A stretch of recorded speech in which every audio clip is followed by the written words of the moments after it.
I have also a footnote to my paper, forced upon me by the conference. So it is something, Jay, that at least I learned from it, which is that perhaps I focus too much on difficulties, i.e. my 4 points, I think, are sound.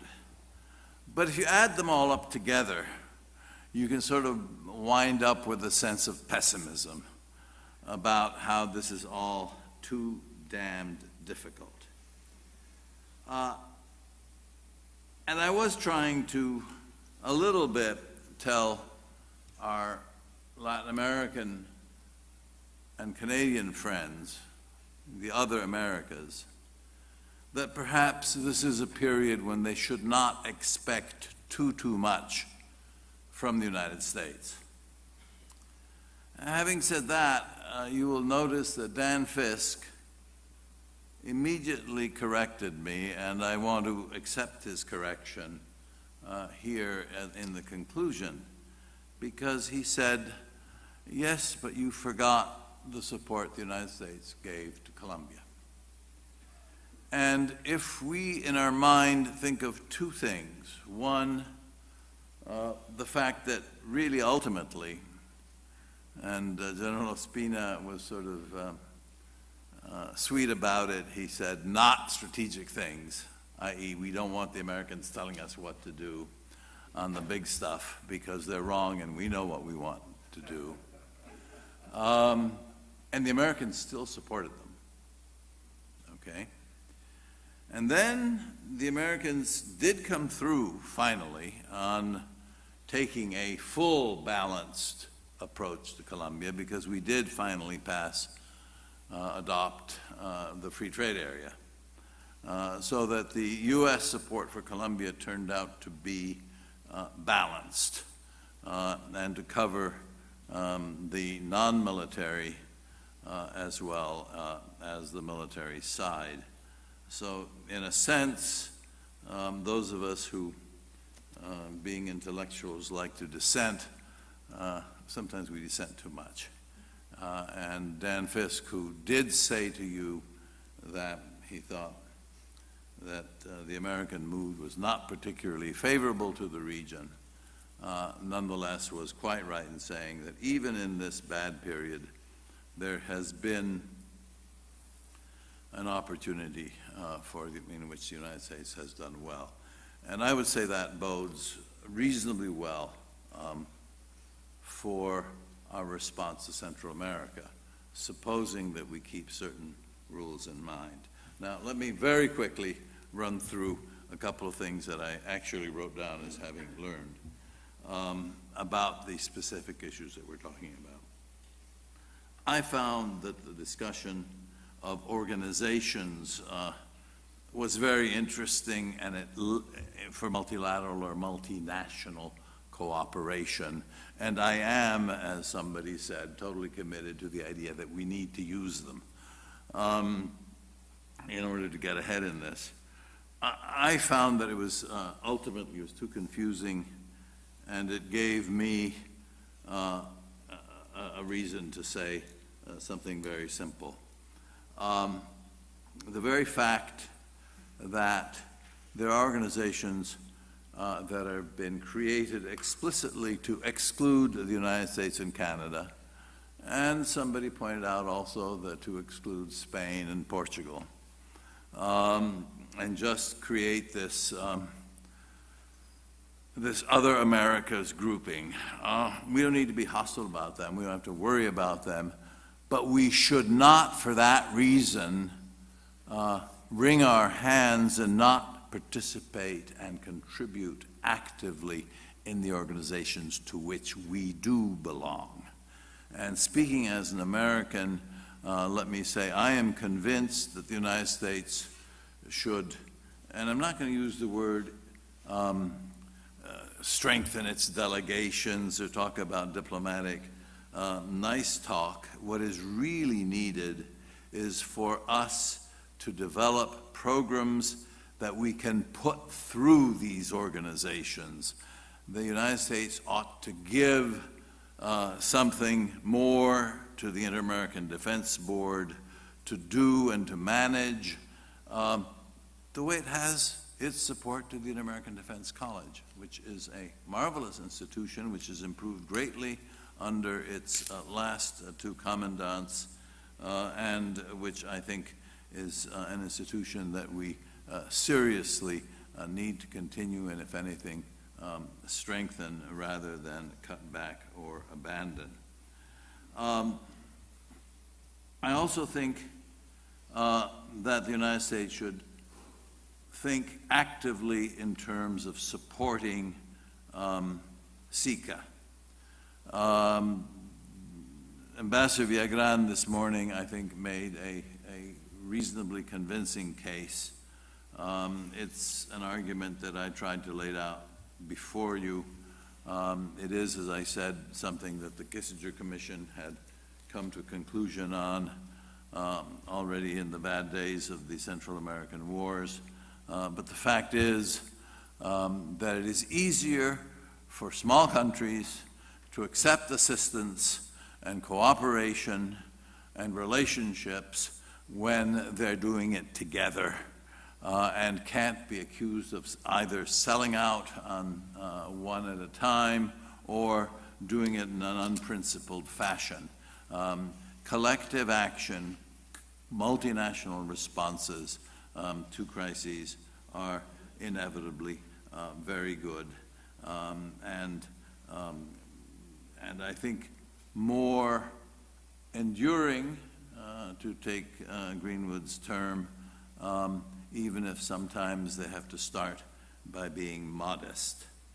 And that brings me to my next point, which is that there are plenty of reference points. I think the issue is to be aware that you can't just act, particularly if you're wearing a uniform. You need to be the expression of legitimate authority. And therefore, when you're developing a plan, not only do you need to develop it in all the nice whole of government, interagency, and all those other terms that are now valid, but just, I think simply in terms of following the law, identifying those documents that everybody has signed and ratified and claims to believe in, like even vague declarations like the Mexico City Declaration, and you are acting in their behalf. And I think that it is important to remember also that before you let lawyers and naysayers and intellectuals and people like me slow you down, that the law is there as an expression and a defense of sovereignty. And that means that if a country does not want something to happen on its territory by you, you're not going to do it. But if it does, you can, and here's the point I was also trying to make myself when I talked about perhaps self-imposed rules. You can if it meets your interest and your standards. So there are two sets of standards always to follow at a minimum. The standard of the country and your own standards. And they should not be applied. Your own standards shouldn't be applied with advanced rigidity, et cetera, so you tie your hands and become helpless. But one has to be aware of this fundamental point of legitimacy. I was very impressed by the discussion of resources, because everybody these days is constantly pulling their hair, looking at budgets. And let me tell you, yes, the OAS and therefore also the Inter-American Defense Board has major, major budget problems. But overall, strategically, it seems that intellectual and technical resources, human resources, turn out to be very much as important, or if we listen to Ospina this morning, more important than material resources. He said, he put it specifically, I think he said helicopters, and I don't know if he said tanks, but in any case, I think the issue, I think, is clear, and there the issue is that we be clear in our own thinking and realize that we are the ones that have to create those intellectual and technical resources. I am struck that we need to do more to strengthen institutional relations across the board. And I think that that is something that can be done throughout the hemisphere, regardless of the status of countries. I.e. of all the divisions that I made between the Caribbean Basin and South America and countries drifting apart and look out for Alba and all the rest. I think no. I think the issue is that if sovereignty and the state is under assault, common sense, respect for international order suggests that we should attempt to do what we can to strengthen institutional relations among ourselves with all the countries. I mean, the obvious collective way of doing it is through something like the Inter-American Defense College or the Inter-American Defense Board. I was unhappy, Colonel McNaughton, I don't know, are you still here, sir? He just stepped out. Well, of course, perfect. Everybody can report to him that I slammed him behind his back.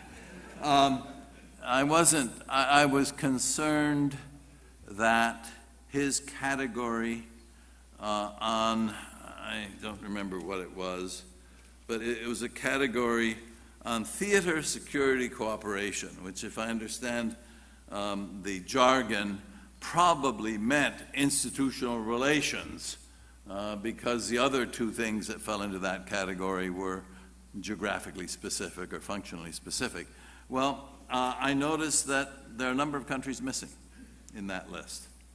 And some of them are because formally they don't have a military, like Costa Rica or something, but it happened also basically to be the ALBA list. And I would register my viewpoint that I may not like the politics, in fact I dislike intensely, personally, the politics of Mr. Chavez, and I think he is trying to really destroy the inter-American system. But I would be very careful about losing professional relationships with the Venezuelan army. And I would repeat that for every country. And unless they are actively blocking, which can happen, and I think in the case of Venezuela, they did actively block, but I'm not sure it's as true of Ecuador, for example. Or Nicaragua. I don't think it is actually of Nicaragua, but I think Nicaragua was not on that list either. I'm sorry? Yeah, but there was the list of the positive. It doesn't matter. But I've made my point as to the general need for institutional relations. Now it's time for me to shut up on one last point, which is that the issue that is hottest and where the greatest amount of guidance and research has to be found is on the utilization of military forces to assist in law enforcement. And I think there, perhaps the first thing that we need to keep in mind, and that I have taken out of this, is that there is no single model. There is no best model. It's going to have to be decided by the country involved or by the sub-region involved. There are going to have to be certain rules developed. Clearly, the question of the relations between the police and the military is a very sensitive one. Clearly, the question of command structures is another very sensitive one. Clearly, rules of engagement are absolutely critical. Clearly, also, there is an area where the lawyers need to be given their say. And therefore, perhaps it is an area, as long as one keeps in mind sovereignty, no negative act, no operational actions, no single model, no attempt to impose anything, then the kind of suggestion, careful suggestion that Dr. Scotch made, that the board might look at some after-action things just to find out what has been learned or what has happened, so that people can be better informed as they look at these things, might be useful thought, and I will now shut up. Thank you. Ambassador, thank you. Thank all of you very you. much. Thank you.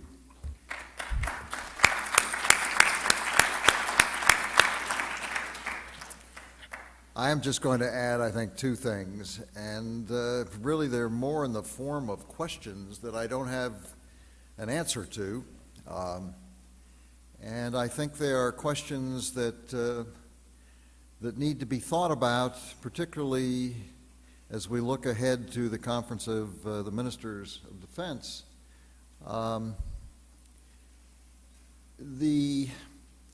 Frank Mora, in his remarks very close to the beginning, made a statement, but he really never developed it, and that is looking for a vision for the future of the armed forces in the region.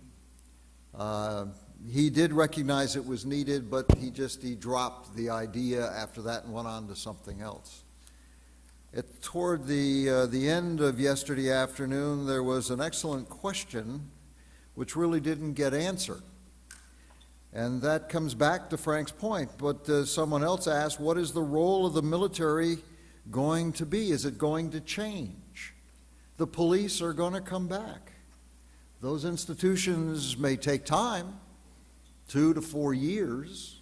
That was an estimate, maybe too optimistic an estimate that was made yesterday, but they're going to come back. And so what is the role of the armed forces going to be? This is going to be, if it takes 4 years for the police to come back, that's 4 years that the armed forces have been involved in doing police kind of work. That's 4 years that's going to have an impact on those institutions. And so today we need to, in my mind, today the challenge is to think through this a little bit and to look out to the future to see just where we might want to go. And each individual countries will want to go in their own directions, and so there's no magic formula, no template that everybody is going to be able to follow. But I think it's a question that we need to wrestle with. I think defense ministers need to wrestle with this because, I mean, that's what we're paying them the big bucks to do. And this is a situation that not only are we finding more and more countries asking the military to support the police, but we need to think that through.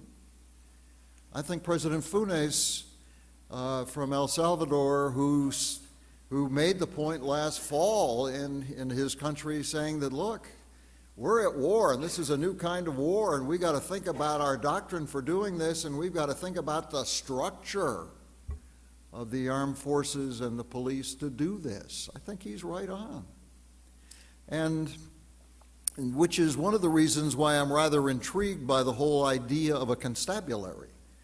Not that the armed forces become a constabulary, but there is a part of the armed forces that could become a constabulary while the other remains very much a traditional armed forces. And a constabulary is a military organization, but it has special training on law enforcement police issues. And as I say again, the Canadians have something like that with the Royal Mounted Police, I believe. The United States has nothing like that. National Guard really is not quite that. But the Europeans have experience, and there are several Latin American countries that have experience. And it may be, as we think that long-range question, maybe constabularies are something, constabulary forces are something that may be in the future. If these kind of law enforcement issues are going to continue and there's going to be a continuing need for the military to do it, let's have military that are properly prepared to do it. That was the first question that I thought deserves a little bit more attention, and I intend to give it to it.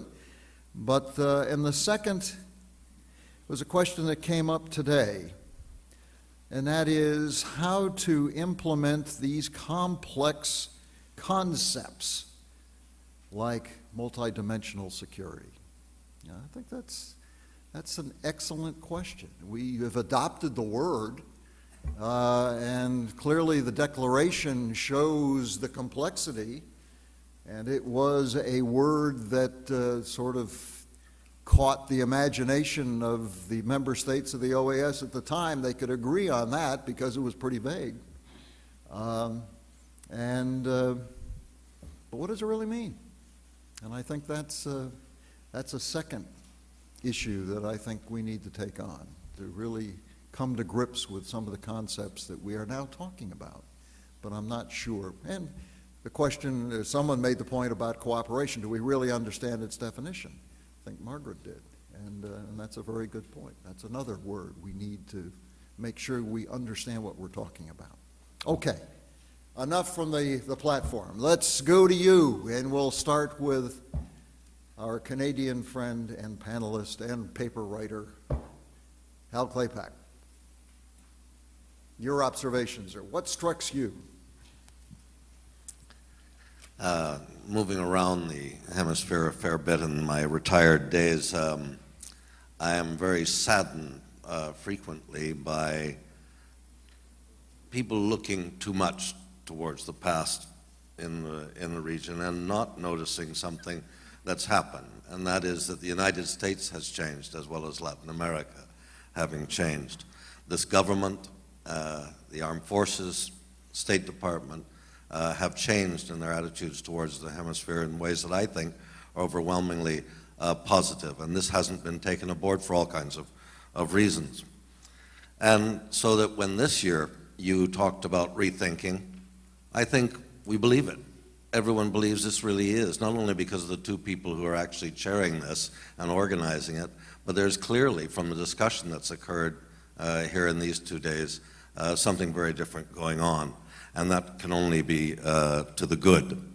One of those examples was only briefly mentioned, but when I speak to my Mexican colleagues, they refer to the fact that they can't quite understand the Merida Initiative because they were consulted from the beginning by the United States to actually jointly design it.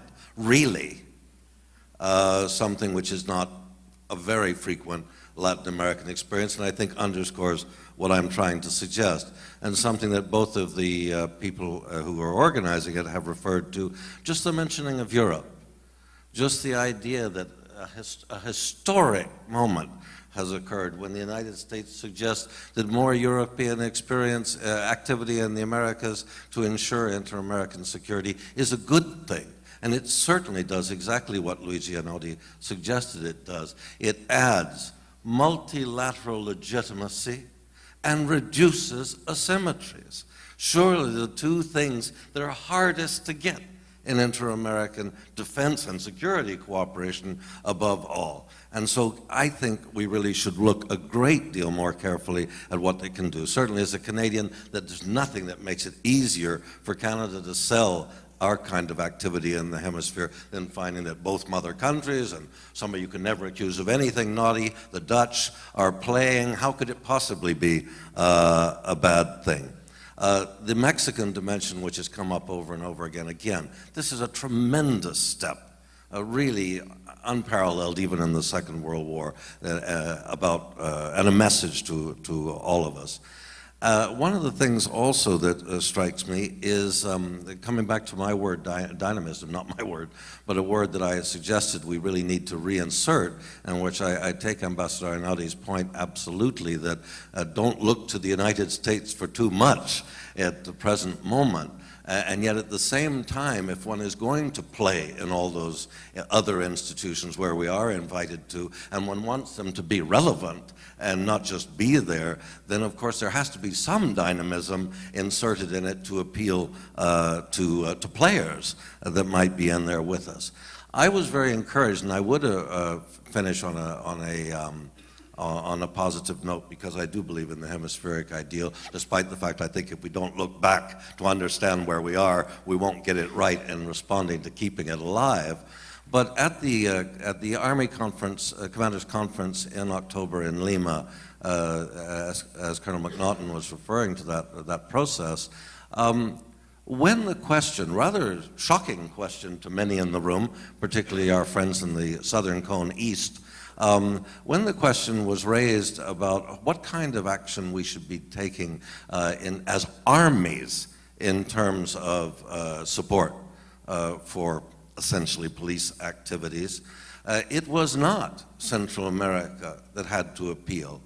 It was the Ecuadorian delegation that said, could we please ask Mexico to consider the opportunity to have a special conference to talk about exchange of experience. What is the experience that we've almost all had experience in this area? The Brazilians, obviously the Central Americans, the Mexicans, Caribbeans, we've almost all had some kind of experience in this kind of thing. Why wouldn't we actually talk about it? At least try to find out if there's some lessons learned and start to think about what we're already being dragged willy-nilly into doing anyway, and see if we can't do better. And when the Ecuadorians were criticized for this approach by a particular country on the eastern border of the Southern Cone on this issue, they said, well, we are, of course, a community. And the reason why we wish to discuss this and why a South American country is suggesting it is because we are a community. And in a community, you care about the other members of the community. You just don't think of your own issues. If that's still alive, to use the ambassador's point, if that's still alive in Ecuador, there's still a lot we can work on. And this kind of conference has struck me as being the ideal way of sending the message that there really is a rethink and that there are things possible. Hal, thank you very much. We'll invite anyone else who would like to comment. Luis Betancourt, right behind you, Max. Yes, Luis Betancourt, CHDS. Just a quick point, as I believe a suggestion for our further analysis and my impression.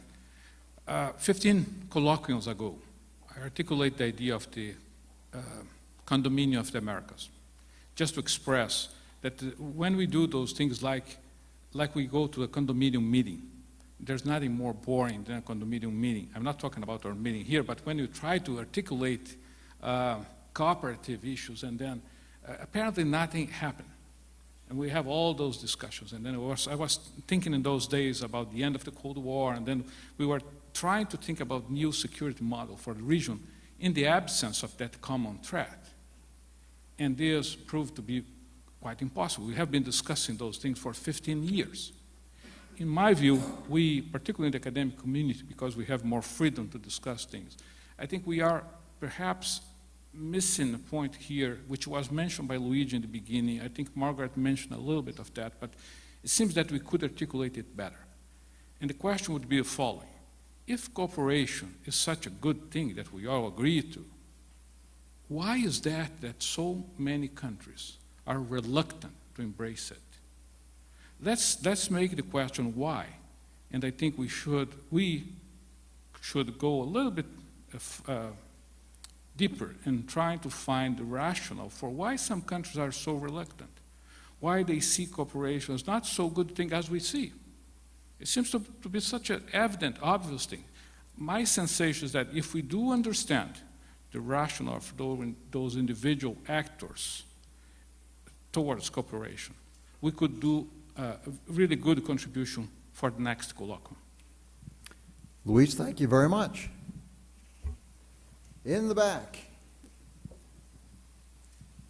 the Chilean lady in the red. The red of her flag. Is she? Excuse me, Paraguayan? Así es, Marilyn Rejala de la Junta Interamericana de Defensa, a mucha honra, con mucho orgullo. Tengo que confesar que todas las exposiciones me han hecho reflexionar, pero hay una que de manera muy especial, la entregada por el querido profesor Arturo Contreras. Y sí, realmente hoy día estamos observando con mucha tristeza que es el crimen organizado versus estados desorganizados. Pero no es sobre eso que quiero hablar. El profesor hablaba de lo político, lo militar, y yo pensaba, los estados tienen funciones indelegables, no privatizables, no tercerizables. Y las funciones las fundamentales son el desarrollo y la defensa. Pero las Fuerzas Armadas también tienen funciones, digamos, específicas, funciones específicas. De manera que es posible diferenciar claramente las funciones del Estado y las funciones de las Fuerzas Armadas. Se puede discernir, se puede separar, se puede diferenciar claramente.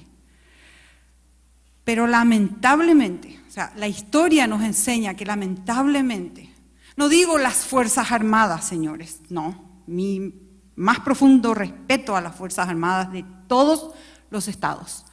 No han sido las Fuerzas Armadas, han sido unos pocos militares, unos cuantos individuos que han confundido estos conceptos, lo político con lo militar. Y lamentablemente, por eso, hasta hoy, los buenos militares tienen que cargar con ese estigma. Lamentablemente. Bueno, voy a detenerme ahí porque quería puntualizar eso, que lamentablemente tienen que pagar justos por pecadores, pero juntos, los políticos con los militares, los buenos políticos, que también los hay, y los excelentes militares que sobran, vamos a tratar de hacer a partir de ahora bien los deberes, para que este mundo realmente sea un mundo más seguro, más pacífico y más justo. Muchísimas gracias. Y disculpen la vehemencia, disculpen. Thank you very much. Dennis Scotch, please, here in the front.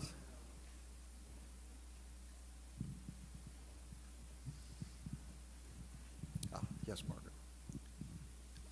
There have been, I think, some notes of pessimism sounded throughout the conference, but let me put my bottom line position, at least to this point, as we come to the conclusion of the conference, in response to that, and in response to many other things that were said here.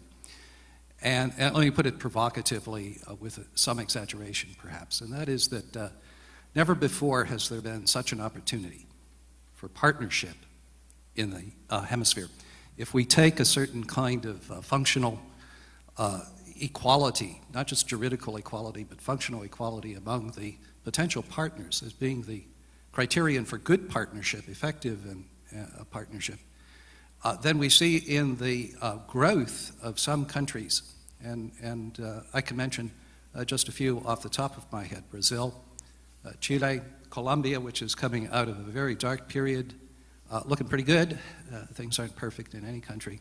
When we look at developments like that, and the growing linkages between countries like those and others with the rest of the world, we see an opportunity for a partnership of equals to deal with things that concern those countries and concern the larger community. Now, the obvious exception is Central America, but even there is a kind of symmetry in as much as the United States and the countries of Central America, Mexico, Colombia, surrounding Central America, share the problem, have as much reason to put effort into the solution of the problem as anybody else, and have as much responsibility. So whether we're talking about capacity and the ability to represent national interests and broader interests, or we're talking about a stake in the solution of the problem, we have conditions of symmetry that make for effective partnership, unlike any that I can think of in the past. Mhm. Dennis, thank you very much. We have a captain over here. And then Dick Millett, and then Margaret will give you the last word. Captain Luis Garcia from the Inter-American Air Forces Academy at Lackland Air Force Base in San Antonio, Texas. First of all, I'd like to thank you for inviting us. I thought this is a very wonderful event. I've learned a lot. But as a representative of the Air Force and at the Inter-American Air Force Academy and a regional affairs strategist, the Air Force equivalent of the Army FAO program, I couldn't help but notice, but none of the distinguished speakers that we had at this colloquium were from the Air Force, and I was just wondering if this being my first colloquium, if that was something that was, I know this is the 15th session of this, if that was something normal, or there was, the Army South gave their take on it, if the AF South was invited to do anything, or if you would be willing to invite us, the Inter-American Air Force Academy, to come back next year and shameless plug for us. I think that's a great suggestion. I think, yeah, give me your card for sure, and we'll reach out, and perhaps we can get a cooperative imperative here between with the Air Force and maybe SECOFA, and yeah, there's some real potential here. So, yeah, absolutely. I'm glad you raised that. Thank you. When they do the rest of us over in the building, then they'll be taking credit for this conference pretty soon. You'll still be funding it. Right. Dick Millett. Thank you, Captain. Well, I'm glad Margaret goes last, because I'm always accused of bringing things in a downer. I'd like to make three sort of brief comments. First of all, I think that we have to understand and really focus on the fact that as much as those of us, especially who deal with the hemisphere, see the problems, there is not going to be, hopefully, any sense of urgency in Washington or probably in Ottawa about this hemisphere. I say hopefully because the kind of thing that could produce urgency would be something like a terrorist attack coming across the southern border, and none of us want to deal with that. And the last time we had real urgency was when Pancho Villa attacked Columbus, New Mexico. So that's the first point. There's a real disparity between the countries whose problems are extremely severe internally and those who are afraid that this will spread to them. We see this in Central America between the northern three and the southern three. We see it to an extent in parts of South America, including some of the Brazilian policies, which are obviously designed to try to defend the frontiers of Brazil, and logically so. But we have to recognize that there is this disparity between these two things. The second point, and this is one I keep making every time, is we need to involve our discussions more with people involved in what we call the administration of justice. We need to look at these broader kinds of issues. We need to look at how citizens view the police, the courts. We need to look at why, at one of our meetings years ago, an official in the Colombian police, when he had a slide on Las Fuentes de la Delincuencia, had the prison system high on the fuentes, not on the cures. We need to involve this more in our discussions than we do, and we need to look at how what we do on the military side does not in any way undermine the efforts on the other side. Keep in mind the Hippocratic Oath, above all else, do no harm in some of these cases. And my final point, and it's a bit more of I guess of an upper point, is that we need to keep a stronger focus, I think, but we can do it on the positive sides of increased security, on the fact that this really is keyed into development, that security and development go hand in hand, that there are real benefits for all of us from this. It's so easy to focus on the negative, you know, on the menaces, that we forget the benefits for the economy, for the political system, for all of us on enhanced regional security. Thank you. Dick, well said. Thank you very much. Margaret, last words, ma'am. Thank you, Jay, and I'll be as brief as possible. I wanted to raise 3 issues that perhaps need more emphasis as you write your report and so forth. And one is in response to Max's raising the whole failed state issue. I think the latest book to come out on why states fail argues very persuasively that states fail because of lack of institutional capacity. And therefore, we need to keep our focus on the capacity building across the various institutions that are involved in this multi-dimensional security web. And that comes as well pertains as well to the capacity of ministries of defense. And I think too often we say the defense ministry, and we haven't given sufficient attention to the fact that many ministries are, as Narciseta commented, ministers without ministry. They are very feeble organizations in terms of making policy, in terms of coordinating joint activities and so forth. And that's an area that we mustn't lose sight of. And finally, I would like our Canadian friends to help us all to understand better how one does whole of government, because we gringos are still not doing that too well. I'm not sure we even understand what it means. But if you can help us to understand, I think that would help us, and it would also help our friends in the region. How do you make that work? Margaret, thank you very, very much. Okay, it's been a very productive, long 2 days. I'd like to invite, there she is.